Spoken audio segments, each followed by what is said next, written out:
Messieurs, journée d'émotion, journée de souvenirs à Montréal. Le baseball majeur, c'est terminé. Ce soir, les amateurs ont eu un dernier rendez-vous avec leurs amours. Les Expos ont disputé leur ultime partie montréalaise et cette confirmation-là est tombée cet après-midi. L'équipe déménage donc à Washington. C'est la soirée des adieux au stade olympique où se trouve Diane Sauvé. Bonsoir Diane. Bonsoir Bernard. Bon, on est à la fin de la 9e, je pense, ça c'est à peu près terminé. En fait, le match est terminé. Bon, puis ils ont perdu, hein, malheureusement. Oui, tout à fait. Ils ont perdu 9-1 contre les Marlins de la Floride. Il y a plus de 31 000 personnes qui sont venues assister à ce match tristement historique, il faut le dire. Des fans qui sont venus s'acheter un dernier souvenir, qui sont venus vivre les derniers moments des Expos, des moments difficiles, on l'a vu, les Expos qui ont perdu 9-1, et un match bizarre qui a été interrompu par un hurluberlu qui a lancé des balles de golf sur le terrain. D'ailleurs, la sécurité vraiment est présente, on la sent sur les dents ce soir, on craint le grabuge. Somme toute une soirée qui n'avait rien de drôle, une drôle de soirée qui n'avait rien de drôle, surtout pas pour les Expos, surtout pas pour les employés et encore moins pour les fans. Ils sont venus en grand nombre faire leurs adieux aux Expos. Des partisans déçus et amers de voir l'équipe quitter Montréal après 36 ans d'existence. Bien triste. Montréal perd un gros morceau. Énormément. Moi, j'ai perdu un Nordique déjà. Là, je perds mes Expos. Je suis désolé. Ça me fait mal au cœur, donc franchement, j'aimerais mieux qu'il resterait. Excusez, là, mais c'est plus fort que moi, ça me... On est six pieds par-dessus la tête. C'était important pour vous, les Expos? Très important. Moi, cette année, je suis venu 45 fois. It's a day where the sun sets in Montreal, and I guess a day where the sun rises in Washington. C'est en fin d'après-midi que le président des Expos a confirmé le transfert.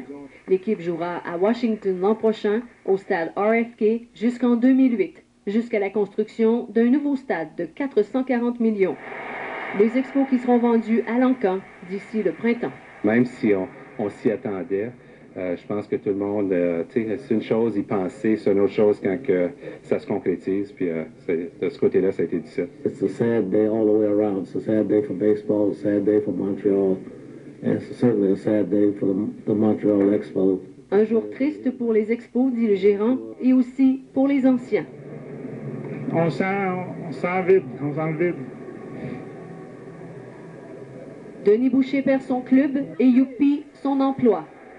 Tout comme les 40 travailleurs à temps plein et 1200 à temps partiel. C'est décevant, puis ça fait un choc, parce que ça fait quand même longtemps que je travaille ici. Ça fait 5 ans, puis je perds un emploi, genre, qui était stable, que pendant tous les étés, genre, je travaillais ici. Là. Mais ce sport de Montréal, pour nous autres, il va toujours être vivant, même si on partit ailleurs. Ironiquement, cette annonce survient à la veille du 33e anniversaire du dernier match du baseball majeur à Washington. Une ville qui a déjà perdu son équipe 2 fois plutôt qu'une. Diane Sauvé, Radio-Canada, Montréal. Donc, Montréal tourne la page du baseball majeur, comme le sous-entendait tantôt le vice-président des Expos depuis le temps qu'elle avait été annoncée. Eh bien, là, voilà, la fin d'une histoire de 36 ans entre les Expos et leurs partisans. Les dernières années ont sans doute laissé un goût amer à plusieurs, mais quand même, il restera de bons souvenirs. 36 ans que nous raconte Jean-Sébastien Cloutier. Le 8 avril 1969, les Expos battent les Mets à New York. La première équipe canadienne du baseball majeur est bien née. Et les Expos remportent ce premier match. Puis quelques jours plus tard, au Parc Jarry, une autre victoire pour le premier match local. Les Expos ont désormais un surnom. Ce sont nos amours. J'étais tellement fier. J'avais dit à tous mes copains dans l'équipe des Braves que vous allez voir, Montréal, c'est une vraie ville de baseball. Claude Raymond deviendra un Expo. L'époque du Parc Jarry, c'était lui, mais c'était aussi Rusty Stubb, Mike Jones et Coco Laboy.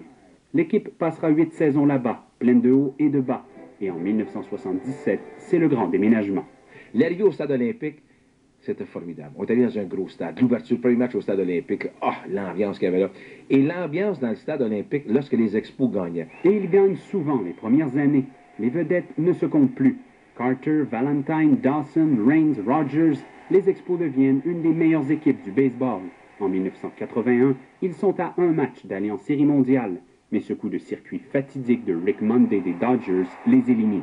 À l'époque des Expos des années 80, on attirait plus les Yankees de New York. Oh, les Yankees de New York, les Expos attiraient plus. En 1983, les Expos ont vendu 2,7 millions de billets. Alors venez de pas me dire qu'il n'y a pas d'intérêt à Montréal. Les années passent et les salaires des joueurs augmentent. Charles Bronfman, l'actionnaire principal de l'équipe, abandonne le baseball. Le joueur le plus utile, c'était Charles Bronfman. Charles Bronfman avait deux atouts. Passion pour le baseball et l'argent pour financer ce baseball-là. L'arrivée de Claude Brochu et le groupe de propriétaires, il n'y avait ni un autre. Mais sur le terrain, les Expos se débrouillent bien. Il y a eu le match parfait de Dennis Martinez. Et en 92, Felipe Alou devient gérant. 2 ans plus tard, les Expos sont la meilleure équipe du baseball. Mais une grève des joueurs vient anéantir le rêve d'une série mondiale. Puis, c'est le début de la fin. Claude Brochu vend ses joueurs vedettes pour sauver des sous. Pour moi, ça devient évident, c'est que les Expos ne peuvent pas survivre au stade olympique. Mais l'appui espéré des gens d'affaires et du gouvernement ne vient pas. Et pendant qu'au stade, Vladimir Guerrero fait vibrer les partisans de moins en moins nombreux, en coulisses, l'Américain Jeffrey Loria devient actionnaire principal de l'équipe en 1999. Il abandonne vite le projet d'un stade, se brouille avec les actionnaires québécois et fait un coup d'argent en vendant l'équipe au baseball majeur. Dès lors, le départ des Expos était une quasi-certitude. Ne restait plus qu'à leur trouver un nouveau toit. L'adieu s'est éternisé. Jean-Sébastien Cloutier, Radio-Canada, Montréal.